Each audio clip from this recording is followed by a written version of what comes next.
শুভেচ্ছা। আমন্ত্রণ দুপুরে বাংলাদেশে। শুরুতেই শিরোনামগুলো জানাবো। আল্লাহু আকবার, আল্লাহু আকবার।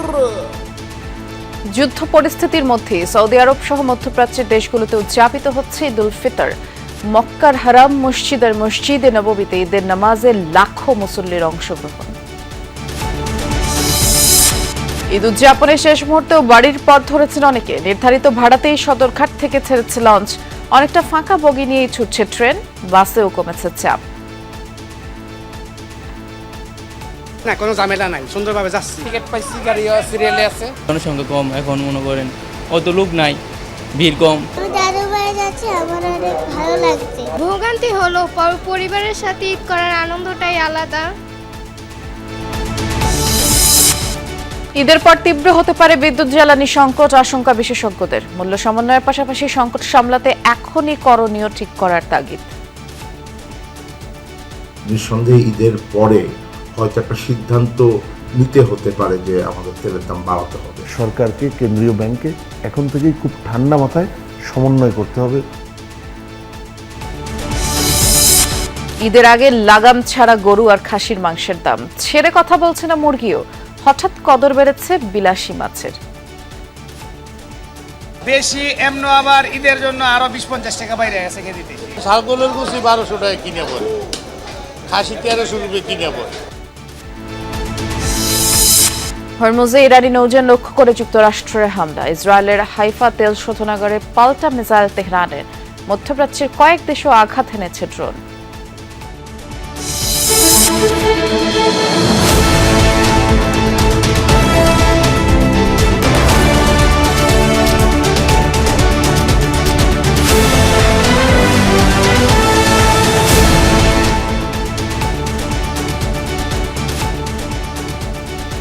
শিরোনামগুলো শুনছিলেন। এছাড়াও দেশ বিদেশে আরো খবর নিয়ে দুপুরে বাংলাদেশে নুসরাত বৃষ্টি আপনাদের সাথে আছে। সৌদি আরব সহ মধ্যপ্রাচ্যের বিভিন্ন দেশে পালিত হচ্ছে মুসলিম ধর্মাবলম্বীদের সবচেয়ে বড় উৎসব পবিত্র ঈদ উল ফিতর।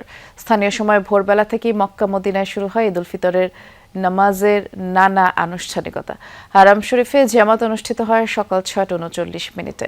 অন্যদিকে মসজিদে নববীতে ঈদের জামাত অনুষ্ঠিত হয় 6:40। অংশ নেন লাখ লাখ ধর্মপ্রাণ মুসল্লি। সংযুক্ত আরব আমিরাত, কাতার, কুয়েত, বাহরাইনে ঈদ উল ফিতর উদযাপিত হলেও একদিন পরে ঈদ পালন করবে মধ্যপ্রাচ্যের আরেক দেশ ইরান। তাকবীরে তাকবীরে মুখরিত আল্লাহর ঘর। সংযম, আত্মশুদ্ধির 1 মাস পর পবিত্র ঈদ উল ফিতরের সালাতে অংশ নিচ্ছেন ধর্মপ্রাণ মুসলিমরা। আল্লাহু আকবার, আল্লাহু আকবার। মক্কার স্থানীয় সময় সকাল 6:39 মসজিদুল হারামে অনুষ্ঠিত হয় ঈদ উল ফিতরের প্রথম জামাত। লাখো মুসল্লির অংশগ্রহণে এতে ইমামতি করেন শায়েখ উসামা খায়াত। খুতবা শেষে বিশ্বজুড়ে মুসলিম উম্মার শান্তি কামনায় দোয়া করা হয় মোনাজাতে।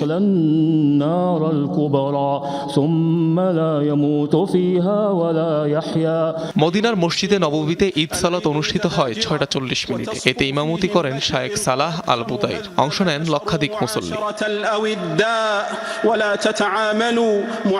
ঈদ জামাত অনুষ্ঠিত হয়েছে রাজধানী রিয়াদ সহ অন্যান্য শহরেও। এদিকে সংযুক্ত আরব আমিরাত, কুয়েত, বাহরাইনেও পালিত হচ্ছে পবিত্র ঈদ উল ফিতর। কাতারের লুসাইল মসজিদে নামাজ আদায় করেন Amir Sheikh Tamim bin Hamad Al Thani.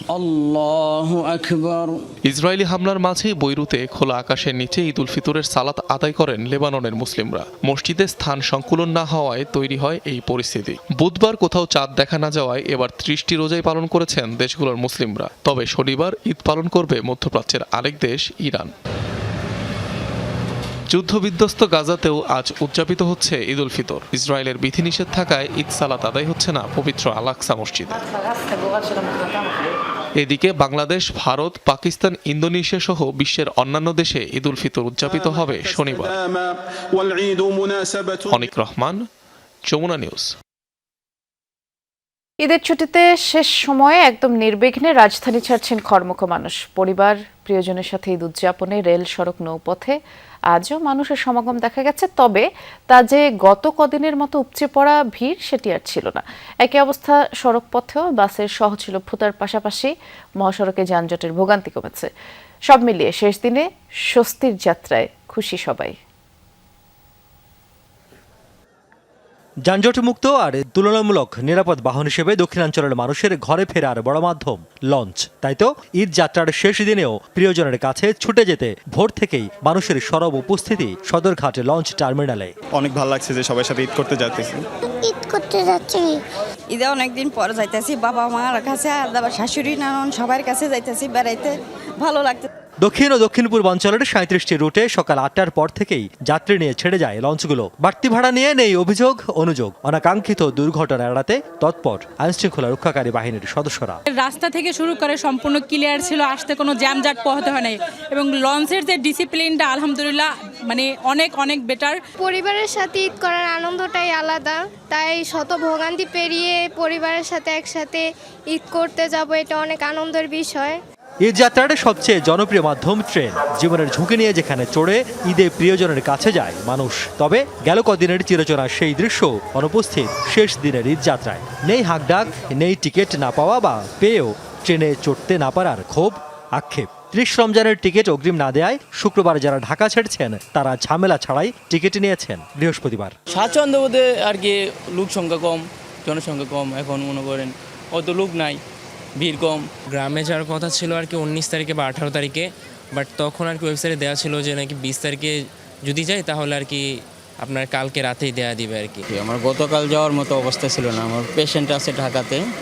শেষ দিনে সড়কপথের অবস্থাও কিছুটা উন্নতি হয়েছে। টার্মিনালগুলোতে চিরচেনা ভোগান্তি নেই ঠিকই, কিন্তু বাড়তি ভাড়া আদায়ের অভিযোগ ছিল কিছুটা। মহাসড়কের কোথাও কোথাও ভুগিয়েছে যানবাহনের ধীরগতি। জামজট আছে, বাচ্চা আছে শুধু, এই কারণে বেশি একটু ঝামেলা কমলে যাবো আর কি। ভাড়া যেটা আগের ভাড়া ওইটা নেই। 750 টাকা রংপুর, 100 টাকা বেশি নিচ্ছে। কোনো সমস্যা হয়নি, ঠিক মতন কথার সাথে কাজের সাথে মিল আছে। হ্যাঁ, টিকিট পাইছি, গাড়িও সিরিয়ালে আছে। ঈদ আনন্দের সুখস্মৃতি নিয়ে দিন চারেক পরে আবারও জাদুর শহরে ফিরবে ঘরে ফেরা মানুষ, সে প্রত্যাশায় ঈদ মোবারক। রিয়াজ রায়হান, যমুনা নিউজ, ঢাকা। এবারে আমরা গাবতলী বাস টার্মিনালের চিত্র দেখব। সহকর্মী আরিফুর রহমান সবুজ অপেক্ষা করছেন আমাদের জন্য। আজ যেহেতু শেষ সময় বলা চলে, কারণ আগামীকাল ঈদ এবং আজ চাঁদ রাতের বেলা, তো বলা যায় যে যারা ঢাকা ছাড়ছেন বেশ নির্বিঘ্নে এবং স্বস্তিতেই ছাড়ছেন, ভোগান্তি ছাড়া। আপনি গাবতলী বাস টার্মিনালের কি চিত্র দেখছেন জানাবেন। বৃষ্টি মূলত Gabtali bus terminal, Mohakhali bus terminal সহ প্রত্যেকটি বাস টার্মিনালের চিত্র একই রকম। সকালবেলা আমরা কিছুটা ভিড় দেখেছিলাম, যারা দূরের পথে যাবেন তারা সকাল সকাল টার্মিনালগুলোতে এসছেন এবং এসেই প্রত্যেকেই যে যার যে গন্তব্যের যে টিকিট সেটি এসেই পেয়েছেন এবং বাড়তি ভাড়ার বিগত কয়েকদিন ধরে যে অভিযোগ ছিল সেরকম কোনো অভিযোগ আজকে অন্তত পাই নাই। প্রত্যেকেই যেহেতু টিকিট অ্যাভেলেবেল আছে, যাত্রীর চাপ গত 2 দিন যেরকম ছিল সেরকম না থাকার কারণে, যেহেতু সংকটটা কম ছিল সেই কারণে বাড়তি ভাড়া নেওয়ার যে জায়গাটি সেটিও আসলে, সেই সুযোগটিও আসলে সেভাবে তৈরি হয়নি বা নিতে পারেনি। এখন বেলা যত গড়াচ্ছে ততই কিন্তু যাত্রীর যে চাপ, অর্থাৎ সকালে যেই রকম আমরা চাপ দেখেছিলাম এখন কিন্তু সেই চাপ তার থেকে আরও অনেক বেশি কম। আমি যদি মহাখালী বাস টার্মিনালের এই চিত্রটা আপনি নিশ্চয়ই দেখতেও পাচ্ছেন, একেবারে ঈদের সময় এখানে হাঁটা চলা করার সম্ভব হয় না, এত পরিমাণে ভিড় থাকে। কিন্তু এখন এই মুহূর্তে পুরো টার্মিনাল জুড়েই ফাঁকা। বেশ কিছু যাত্রী না থাকার কারণে টার্মিনালের যে কাউন্টারগুলো রয়েছে, অনেকগুলো কাউন্টারই ইতিমধ্যে সকালের দিকে খোলা ছিল, একটু আগেও খোলা ছিল বেশ কিছু কাউন্টার, সেগুলো এখন বন্ধ করে দিয়ে যারা এখানে পরিবহন সংশ্লিষ্ট ছিলেন তারা চলে গিয়েছেন। সব কিছু মিলে যারা আসছেন, হয়তো কিছুক্ষণ 1 ঘন্টা আগে বৃষ্টি শুরু হয়েছে, এই বৃষ্টির মধ্যেও যারা আসছেন নির্বিঘ্নে তার যার যার গন্তব্যের যে বাস সেই বাসের টিকিট পাচ্ছেন এবং নির্বিঘ্নে কোনো ধরনের ঝক্কি ঝামেলা ছাড়াই রাজধানী ছাড়তে পারছেন পরিবার পরিজনের সঙ্গে ঈদ করার জন্য। শুনছিলাম আপনার মাধ্যমে, ধন্যবাদ সবুজ। ঈদ যাত্রার আগে 148 কোটি টাকা বাড়তি ভাড়া আদায়ের যে অভিযোগ উঠেছে তা সম্পূর্ণ ভিত্তিহীন বলে দাবি করেছে সড়ক পরিবহন মালিক শ্রমিক সমন্বয় পরিষদ। সকালে সংগঠনটির কার্যালয়ে আয়োজিত সংবাদ সম্মেলনে যাত্রী কল্যাণ সমিতির এমন অভিযোগের প্রমাণ হাজিরের দাবি জানানো হয়। বাংলাদেশ সড়ক পরিবহন মালিক সমিতির মহাসচিব সাইফুল আলম বলেছেন, এবারের ঈদে বাস যাত্রা নির্বিঘ্ন করতে এবং অতিরিক্ত ভাড়া আদায়ের কোনো অভিযোগ পাওয়া গেলে তা তাৎক্ষণিকভাবে প্রতিকারের ব্যবস্থা নেওয়া হয়েছে এবং অনিয়ম পাওয়ায় বেশ কিছু কাউন্টার মালিকের বিরুদ্ধে জরিমানা সতর্কীকরণও করা হয়েছে। বিচ্ছিন্ন ঘটনা ছাড়া কোনো অবৈধ ভাড়া নেওয়ার ঘটনাও ঘটেনি। তবে বিভিন্ন স্থানে অবৈধভাবে টার্মিনালের বাইরে যে কাউন্টার করা হয়েছে তা থেকে অতিরিক্ত টাকা আদায়ের অভিযোগ রয়েছে, তাই তাদের উচ্ছেদ না করা গেলে এই সমস্যার সমাধান সম্ভব নয়।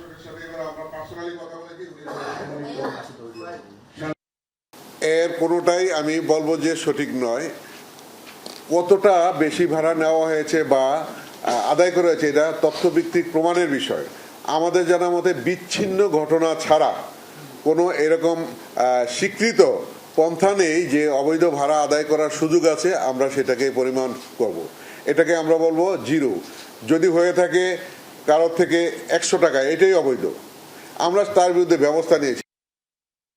মধ্যপ্রাচ্য পরিস্থিতি স্বাভাবিক না হলে ঈদের পর জ্বালানি ও বিদ্যুৎ সংকট তীব্র হতে পারে বলে আশঙ্কা করছেন বিশ্লেষকরা। তাদের পূর্বাভাস, আগামী মাসে জ্বালানি, তেল, গ্যাস সবকিছুর দাম বাড়াতে হবে সরকারকে। তা না হলে বিপুল পরিমাণ ভর্তুকি দেয়া অর্থনীতির জন্য কঠিন চ্যালেঞ্জ হবে বলেও ধারণা তাদের। সংকট সামলাতে এখনই সরকারকে সম্ভাব্য করণীয় নির্ধারণের পরামর্শ দিচ্ছেন তারা। ইরান ইসরায়েল যুক্তরাষ্ট্র যুদ্ধ শেষ পর্যন্ত গড়িয়েছে জ্বালানি যুদ্ধে। একের পর এক ইরানের জ্বালানি স্থাপনায় হামলা আর জবাবে ইসরায়েল সহ মধ্যপ্রাচ্যের বিভিন্ন দেশেও গ্যাস ও তেল ক্ষেত্রে মিসাইল নিক্ষেপ করেছে ইরান। আর যুদ্ধের শুরুর দিকেই হরমুজ প্রণালীতে জাহাজ চলাচল বন্ধ করায় তার প্রভাব পড়েছে পুরো বিশ্বেই। এরই মধ্যে অস্থির জ্বালানি তেলের আন্তর্জাতিক বাজার, ব্যারেল প্রতি দাম উঠেছে $120 পর্যন্ত। ফলাফল, এরই মধ্যে 39টি দেশে বেড়েছে জ্বালানি তেলের দাম। পরিস্থিতি মোকাবেলায় নানা সাশ্রয়ী উদ্যোগ নিয়েছে বিভিন্ন দেশ। নতুন সরকার, রমজান সব মিলিয়ে এখনও জ্বালানি তেলের দাম বাড়ায়নি বাংলাদেশ, কিন্তু এপ্রিলের আগে যে দাম সমন্বয় হবে তা নিশ্চিত। দাম যদি জাস্ট 50% বেড়ে যাবে, এই $12-13 বিলিয়ন $19 বিলিয়ন চলে যাবে এই বছর। আমাদের তো ফরেন রিজার্ভ খুব শক্তিশালী অবস্থায় নাই, এই সাপ্লাই কিন্তু আরো বড় আকারে ডিসরাপশন হবে। তখন দাম তো পরের কথা, কৃচ্ছ্রতা সাধনের পরেও যেই জায়গাগুলো আসলে বন্ধ করা যায় না ম্যান্ডেটরি, সেই জায়গার জন্য প্রপার তেল পাবো নাকি বা গ্যাস পাবো নাকি, এটা নিয়ে এখন শঙ্কা সৃষ্টি হচ্ছে। নিঃসন্দেহে ঈদের পরে হয়তো একটা সিদ্ধান্ত নিতে হতে পারে যে আমাদের তেলের দাম বাড়াতে হবে। এটার বড় কারণ হলো যে আগে যেই সরবরাহটা ছিল সেটা হয়তো আমরা পূর্বের দামে পেয়েছি, সেখান থেকে এখন আমাদের যে দামটা আছে এইটা বাড়ানোর একটা প্রক্রিয়া হয়তো আমাদের শুরু করতে হবে। আশঙ্কা আছে আরও আসছে গরমে স্বাভাবিকভাবেই বাড়বে বিদ্যুতের চাহিদা। প্রশ্ন হলো, চাহিদা অনুযায়ী উৎপাদনের জ্বালানি মিলবে তো? 10 দিন ধরে দিনে এই গুলশান বাড়িধারা এলাকাতেই দুবার তিনবার ইলেকট্রিসিটি যাচ্ছে। খুব বেশি সময়ের জন্য না, 15 মিনিট, আধা ঘন্টা। তো হয়তো এর মানে দেশের অন্যান্য জায়গায় হয়তো আরো বেশি লোডশেডিং হচ্ছে। এপ্রিল মাস থেকে আমাদের এটা অগাস্ট সেপ্টেম্বর পর্যন্ত একটা পিক সিজন থাকবে এবং জুন জুলাইয়ের দিকে এটা সর্বোচ্চ পর্যায়ে যায় আমাদের চাহিদা। বিদ্যুতের উৎপাদন যেমন ক্ষতিগ্রস্ত হতে পারে, পরিবহন এবং কৃষির মতো জায়গাগুলো ক্ষতিগ্রস্ত হতে পারে, এবং আরেকটা হলো যে গ্যাসের সরবরাহের ক্ষেত্রেও কিন্তু একই বিষয়টা প্রযোজ্য। পরিস্থিতি মোকাবেলায় কার্যকর উদ্যোগ নেয়ার তাগিদ তাদের। এই যে বর্তমান উচ্চ মূল্যটা আছে, এটা খুব সহসা নেমে আসবে না। এটা যদি যুদ্ধ বন্ধ হয় তাহলেও এই দামটা উচ্চ পর্যায়ে থাকার মতন পরিস্থিতি আছে। সরকারকে, কেন্দ্রীয় ব্যাংকে এখন থেকেই খুব ঠান্ডা মাথায় সমন্বয় করতে হবে। প্রথমে প্রজেকশন, তারপর অর্থের সংকুলন, বিভিন্ন জায়গায় যোগ বিয়োগ করে সমন্বয় করা এবং সেইভাবে এটাকে সামাল দিতে হবে। দীর্ঘমেয়াদী নিজস্ব জ্বালানি সম্পদ অনুসন্ধান ও উত্তোলনে জোর দেওয়ারও তাগিদ তাদের। মাহফুজ মিশু, যমুনা নিউজ, ঢাকা। ঈদের আগে বাজারে পণ্যের দাম যেন বাড়াতেই হবে। কোথাও সরবরাহে গড়বড় নেই, তারপরও মাংসের বাজার চড়া। গরু ও খাসির মাংসে তাকানোর উপায় নেই নিম্ন মধ্যবিত্তের, এবং ছেড়ে কথা বলছে না মুরগিও। ব্যবসায়ীদের যুক্তি, চাহিদা বেড়েছে, সাথে বাড়তি কামাইয়ের সুযোগও তারা হাতছাড়া করতে চান না। এদিকে মাছের বাজারে চাহিদা বেড়েছে ইলিশ, রূপচাঁদা আর চিংড়ির। 29 রোজা পড়তেই ঢাকার চেনা ভিড় যেন হাওয়া। মানুষ ছুটছে গ্রামের পথে, রাজধানী অনেকটা ফাঁকা। আর সেই প্রভাব পড়েছে বাজারেও। ক্রেতা কম, দোকানিরা বসে আছেন অপেক্ষায়। কিন্তু এই ফাঁকা বাজারেও মাংসের দামে কোনো ঠান্ডা হাওয়া লাগেনি। উল্টো গত এক সপ্তাহ ধরে বেচাকেনা চলছে বাড়তি দামে। সবচেয়ে বেশি চাপ গরুর মাংসের। কয়েকদিন আগেও যেখানে 750 টাকায় কেজি মিলত, এখন সেখানে লাগবে বাড়তি 50 টাকা। হাড় চর্বি ছাড়া মাংস চাইলে সেটাও মিলছে কারওয়ান বাজারে, তবে হিসাবটা গিয়ে ঠেকছে প্রায় 1000 টাকার ঘরে। খাসির মাংস আরও চড়া, কেজি 1200 থেকে 1300 টাকা। ব্যবসায়ীদের যুক্তি, কোরবানির প্রস্তুতি রোজার ঈদের আগে থেকেই শুরু হয়ে যায়, তাই আপাতত দামে বড় পরিবর্তনের আশা নেই। আমরা কিনে দাম দিয়ে মাগার বেচতে পারি। 1200 টাকা ছাগলের গোশ চাইলে কাস্টমার দৌড় দেয়, 1300 টাকা খাসি চাইলে কাস্টমার রাগ করে। এত দাম হুমড়ি হয়ে যে কোনো কাজে কৃষক জনতার মতো ভিড় করি। আমরা যদি একটু স্থির থাকি তাহলে দোকানদাররা স্বাভাবিক হয়ে যাবে। মধ্যবিত্তের ভরসা মুরগির বাজারেও খুব একটা স্বস্তি নেই। ব্রয়লার কিছুটা কমে 220 টাকা এলেও সোনালীর কেজি অন্তত 350 টাকা। তার মানে একটা মুরগি কিনতেই 500 টাকার বেশি খরচ। দেশি মুরগির কেজি 700 টাকা। আপনার 200 টাকা না, দাম কমছে। কাস্টমার কম ঢাকার ভিতরে ঠিক আছে, কিন্তু মুরগিও কম।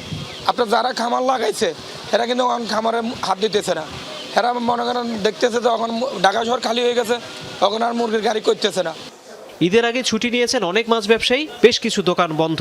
তবুও ইলিশ, রূপচাঁদা আর চিংড়ির চাহিদার কমতি নেই, বরং বারবিকিউয়ের জন্য কদর বেড়েছে কোরাল মাছের। সঙ্গে দামও কেজিতে অন্তত 100 টাকা বেশি।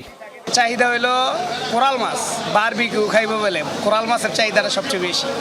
ইয়ার পরে হলো রূপচাঁদা, ইয়ার পরে হলো ইলিশ। ইলিশ কিনতে আইতেছে, মোটামুটি বাজার এখন তো লাগে নাই, একটু পরে মোটামুটি নেয়। কালকেও ভালো বিক্রি করছি। ব্যবসায়ীরা জানালেন বাজার স্বাভাবিক ছন্দে ফিরবে ঈদের 4 থেকে 5 দিনের মধ্যেই। তৌহিদ হোসেন, যমুনা নিউজ, ঢাকা। টানা ছুটির প্রভাব পড়েছে রাজধানীর কাঁচা বাজারে। যোগান ভালো থাকলেও ক্রেতা সমাগম বেশ কম, যার প্রভাব পড়েছে সালাদ সামগ্রী সহ সবজির দোকানে। তবে লেবুর দর এখনো বাড়তির দিকে। মানভেদে প্রতি হালির দাম হাঁকা হচ্ছে 40 থেকে 100 টাকা। রসুনের দরও বেড়েছে কেজিতে 30 টাকা। ঈদের টানা ছুটিতে রাজধানী ছেড়েছেন অনেকে। বেশ ফাঁকা এই ব্যস্ত নগরী। এর প্রভাব পড়েছে রাজধানীর কাঁচা বাজারে। থরে থরে পণ্য সাজিয়ে বসে আছেন বিক্রেতারা, কিন্তু ক্রেতার আনাগোনা খুবই কম। চাহিদার তুলনায় পণ্যের সরবরাহ বেশি থাকায় দামেও কিছুটা ইতিবাচক প্রভাব পড়েছে। গত বছরের তুলনায় এবার সালাদ জাতীয় পণ্যের দামেও আছে স্বস্তি। লেবু ছাড়া বাকি পণ্যের দামে খুব বেশি হেরফের নেই। এক হালি লেবুর দর হাঁকা হচ্ছে 60 থেকে 100 টাকা পর্যন্ত। মানভেদে শসা, টমেটো মিলছে 60 থেকে 80 টাকায়। 120 টাকার নিচেই মিলছে 1 কেজি কাঁচামরিচ। আর গাজরের জন্য দিতে হবে 50 টাকা। শসা, গাজর, টমেটো দাম মোটামুটি স্বাভাবিক আছে, অস্থির নাই। 50 থেকে 60 এর ভিতরে ছিল, তেমন একটা বাড়ে নাই ঈদ উপলক্ষে। মানুষই তো নাই, মানুষ নাই তো। 140 বড় বড় লেবু, আর ছোটগুলা দাম কম আছে। ছোটগুলা 80 টাকা আলি। স্বল্প বাজেটের ভিতরে আমাদের ঈদের বাজার করতে হয়। সাধারণ একটা লেবু কিনতে আসলাম, এখানে চাচ্ছে 100 টাকা, কোন জায়গায় চাচ্ছে 80 টাকা, কোন জায়গায় চাচ্ছে 70 টাকা। তার মানে 80 টাকা 70 টাকার নিচে কোনো লেবুর হালি কিনতে পাচ্ছি না। ছুটির দিনে বরাবরই সবজির দোকানে ক্রেতার উপচে পড়া ভিড় থাকে, কিন্তু আজকের চিত্র একেবারেই ভিন্ন। ক্রেতার সমাগম নেই। পুরো রমজান মাস জুড়ে শতকের ঘর ছাড়িয়ে যাওয়া পটল, করলা, বরবটি সহ বেশিরভাগ সবজির দাম নেমে এসেছে 60 থেকে 80 টাকায়। আমাদের মতো মধ্যবিত্তের জন্য একটু বেশি, বা যাদের টাকা পয়সা আছে তাদের জন্য আবার হয়তো সেরকম কিছু না। বাজারে মালের অনেক আমদামি। যেমন যে পটল ছিল 160 টাকা কেজি, সে পটল এখন 80 টাকা কেজি। যে ভেন্ডি ছিল 120 টাকা কেজি, সে ভেন্ডি এখন 80 টাকা কেজি। যেই বটবুড়ি ছিল 160 টাকা কেজি, সেই বটবুড়ি এখন 120 টাকা কেজি। বেগুন যে ছিল 100 টাকা 120 টাকা, সেই বেগুন এখন 60 টাকা কেজি। স্বস্তি দিচ্ছে পেঁয়াজের বাজার। মানভেদে প্রতি কেজির জন্য গুনতে হবে 30 থেকে 40 টাকা পর্যন্ত। 180 টাকা কেজিতে অপরিবর্তিত আছে আদা, তবে বেড়েছে রসুনের দাম। মাসুদুজ্জামান রবিন, যমুনা নিউজ, ঢাকা। মধ্যপ্রাচ্যের সাথে মিল রেখে ঈদ উল ফিতর উদযাপন করছেন দেশের বিভিন্ন জেলার মানুষ। সকালে রীতি অনুযায়ী ঈদের নামাজের আয়োজন করা হয়। এছাড়া ধর্মীয় ভাব গাম্ভীর্যে উৎসাহ উদ্দীপনার মধ্য দিয়ে ঈদ আনন্দ উদযাপন হচ্ছে এসব জেলায়। মধ্যপ্রাচ্যের সাথে মিল রেখে ঈদ উল ফিতর উদযাপন করছেন চাঁদপুরের প্রায় 40 গ্রামের মানুষ। নিজেদের ধর্মীয় বিশ্বাস থেকে প্রথম চাঁদ দেখার ভিত্তিতে তারা ঈদ পালন করছেন। স্থানীয়রা জানায় 1928 সাল থেকে সাদরা দরবার শরীফের প্রতিষ্ঠাতা মরহুম পীর আল্লামা মোহাম্মদ ইসহাক চৌধুরী প্রথম এই পদ্ধতি চালু করেন। সন্দেহের উপরে রোজা ভাঙা যায় না, সন্দেহের উপরে রোজা ভাঙা রোজার মতো ফরজ ছেড়ে দেওয়া যায় না। সেজন্য ওই সন্দেহের কারণে আমরা সেই চাঁদ দেখাটা গ্রহণ করতে পারি নাই। মাদারীপুরে ঈদ উদযাপন করছেন 25 গ্রামের 30,000 মানুষ। প্রায় 150 বছর ধরে এই রীতিতে ঈদ পালন করছেন এখানকার বাসিন্দারা। বগুড়ার গাবতলী, ধুনট ও সোনাতলা উপজেলার 3টি এলাকায় ঈদ উল ফিতরের নামাজ আদায় করেছেন মুসল্লিরা। ঈদ জামাতে 30 জন পুরুষ এবং 10 জন নারী অংশ নেন। ইসলাম চলব ইসলামের গতি, মানুষ কি হলো ওটা না, কোরআন হাদিসে যেটা আছে সেটা করা নাই, এটা হলো একজন মুমিনের দাবি বা মুমিন করব। জামালপুরে ঈদ উল ফিতর উদযাপন করেছে 2 উপজেলার 20 গ্রামের মানুষ। রমজান মাসের শুরুতে মধ্যপ্রাচ্যের সাথেই তারা রোজা রাখেন। ঐতিহ্যবাহী মাঠেরা সারা অনেক বছর থেকে এখানে আমরা আগের দিনে ঈদ পালন করা হয় আর কি, সৌদি আরবের সাথে মিল রাখে। রাসূল সাল্লাল্লাহু আলাইহি সাল্লাম বলেছেন যে চাঁদ দেখার সাথে সাথে তোমরা রোজা রাখো এবং চাঁদ দেখে তোমরা কি রোজা ভাঙো।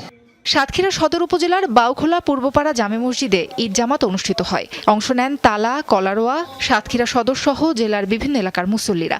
দিনাজপুর সদর সহ 6টি উপজেলার কোনো এলাকায় উদযাপন হচ্ছে ঈদ উল ফিতর। লক্ষ্মীপুরে 10টি গ্রামে ঈদ উদযাপিত হচ্ছে। গত 46 বছর ধরে জেলার রামগঞ্জ উপজেলার নোয়াগাঁও, জয়পুরা, বিঘা, বারোঘরিয়া সহ 10 গ্রামের প্রায় সহস্রাধিক মুসল্লি মধ্যপ্রাচ্যের সাথে মিল রেখে ঈদ উদযাপন করছেন। ভোলার 7 উপজেলার বিভিন্ন গ্রামের প্রায় 5,000 মানুষ ঈদ উদযাপন করছেন। জেলার সুরেশ্বরী দরবার শরীফ ও সাতকানিয়া মির্জাখিল দরবার শরীফ অনুসারীরা ঈদের নামাজে অংশ নেন। নারায়ণগঞ্জের ফতুল্লায় সৌদি আরবের সাথে মিল রেখে পবিত্র ঈদ উল ফিতরের নামাজ অনুষ্ঠিত হয়েছে। জামাতে অংশ নিতে টঙ্গী, গাজীপুর, কেরানীগঞ্জ, পুরান ঢাকা, ড্যামরা, সাভার এবং সিদ্দিরগঞ্জ, রূপগঞ্জ, বন্দর, আড়াইহাজার ও সোনারগাঁ থেকে মুসল্লিরা ঈদ জামাতে অংশ নেন।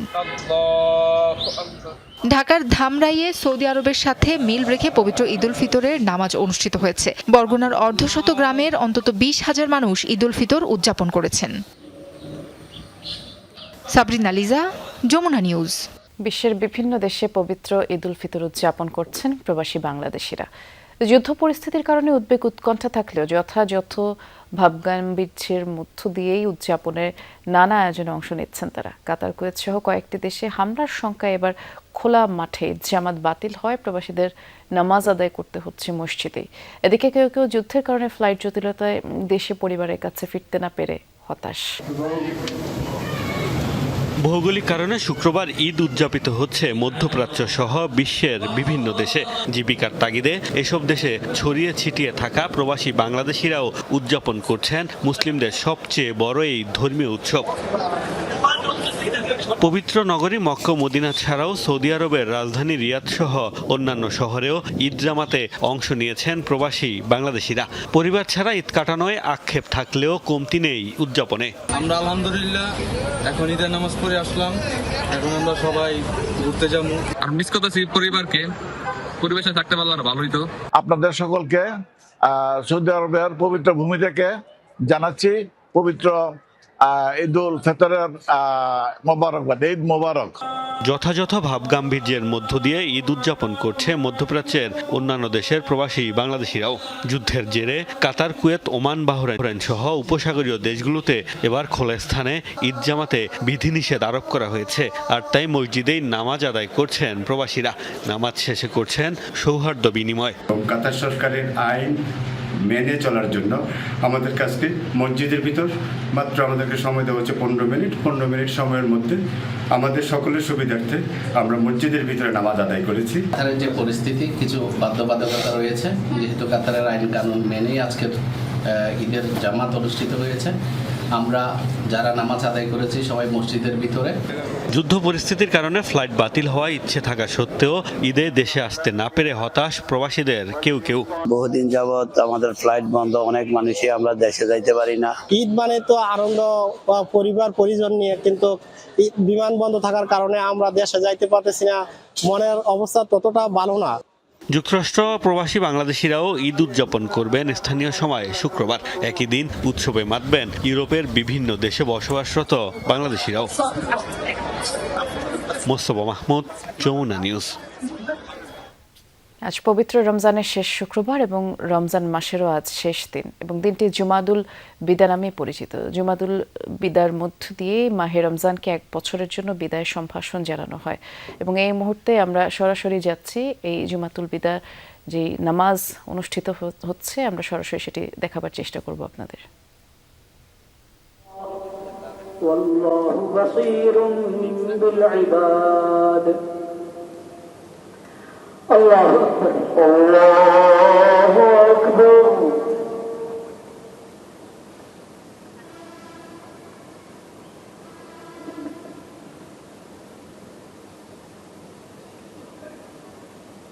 سمع الله لمن حمده ربنا لك الحمد الله أكبر الله أكبر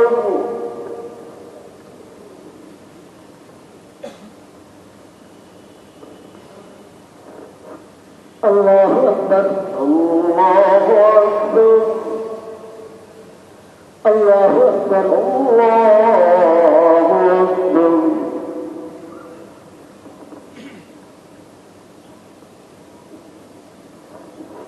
الله أكبر الله أكبر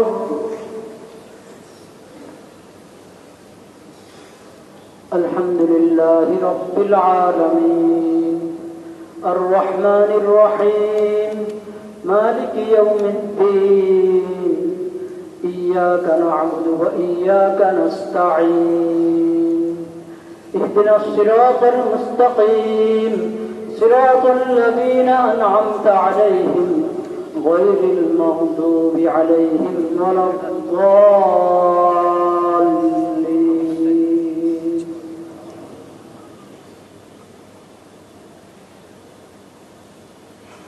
الذين يقولون ربنا إننا آمنا فاغفر لنا ذنوبنا وقنا عذاب النار। ঠাকুরগাঁয়ে হানিফ ফিলিং স্টেশন নামের একটি পেট্রোল পাম্পে হামলা ভাঙচুর করেছে দুর্বৃত্তরা। বৃহস্পতিবার রাতে ঠাকুরগাঁও ঢাকা মহাসড়ক পল্লী বিদ্যুৎ সমিতি সংলগ্ন এলাকায় এই ঘটনা ঘটে। পাম্প কর্তৃপক্ষ জানিয়েছে, বৃহস্পতিবার তারাবির নামাজের পর গাড়ি আনলোড করে ক্রেতাদের জ্বালানি বিক্রি শুরু করা হয়। এ সময় পাম্পে শতাধিক মোটরসাইকেল আরোহী তেল নিতে আসেন। বিশৃঙ্খলা এড়াতে তাদেরকে লাইন করে একে একে তেল সরবরাহ করা হয়। রাত 11টার দিকে হঠাৎ করে লাইনে থাকা কিছু মোটরসাইকেল আরোহী হট্টগোল শুরু করে। এক পর্যায়ে তারা অফিস কক্ষে ইটপাটকেল ছুটতে থাকে, বাঁশ লাঠিসোঁটা নিয়ে ভাঙচুর করে, পাম্পের কর্মচারীদের মারধর করে। এ সময় পাম্পের 2 কর্মচারী আহতও হয়। ঘটনাটি তদন্ত করে ব্যবস্থা নেওয়া হবে বলে জানায় প্রশাসন।